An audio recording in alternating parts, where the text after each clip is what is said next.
बिस्मिल्लाहिर्रहमानिर्रहीम।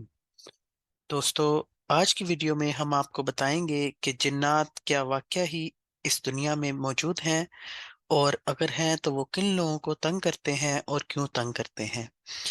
जाली आमलों ने अपनी दुकानदारियां चमकाने के लिए जिन्नात के हाथों पहुंचने वाले नुकसानात की फर्जी दास्तानें और खौफनाक किस्से मशहूर कर रखे हैं। इसकी बदौलत वो परेशान हाल और मजबूर लोगों से भारी रकूम हासिल करने में कामयाब हो जाते हैं। हकीकत ये है कि जिन्नात बिला वजह किसी को तंग नहीं करते। ये सिर्फ चार ऐसी वजूहात हैं जिनकी बिना पर जिन्नात इंसानों को परेशान या नुकसान पहुंचाने की कोशिश करते हैं। पहली किस्म उन लोगों की है जो अमलियात और वज़ाइफ के जरिए जिन्नात को तस्खीर करने की कोशिश करते हैं। अक्सर उनकी नातजर्बाकारी की बिना पर जब वो अमल उल्ट हो जाता है या वो अमल मुकम्मल नहीं हो पाता, तो जिन्नात उस अमल पर हावी हो जाते हैं और उस अमल को मुख्तलिफ तरीकों से अजियत पहुंचाते हैं। ऐसी किस्म के लोग जिन्नात को खुद दावत देते हैं कि वो उनके पीछे पड़े।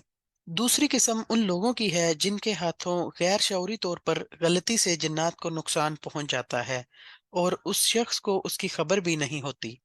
तीसरी किस्म में आमिल हजरात तवीज़ात या अमलियात के जरिए किसी को नुकसान पहुंचाने की खातिर जिन्नात की ड्यूटियां लगा देते हैं।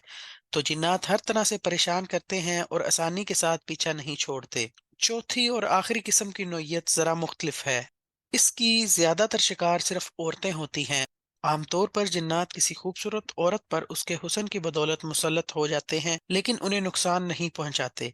अगर उन्हें निकालने की कोशिश की जाए तो सख्त मज़ाहमत करते हैं।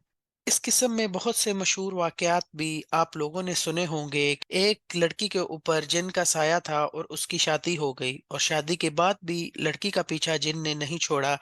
वो उसके निकाह में उसी तरह शामिल हो गया। दोस्तों, ये थी उन लोगों की चार किस्में जिन पर जन्नात मुख्तलिफ तरीकों से हावी होते हैं। शुक्रिया।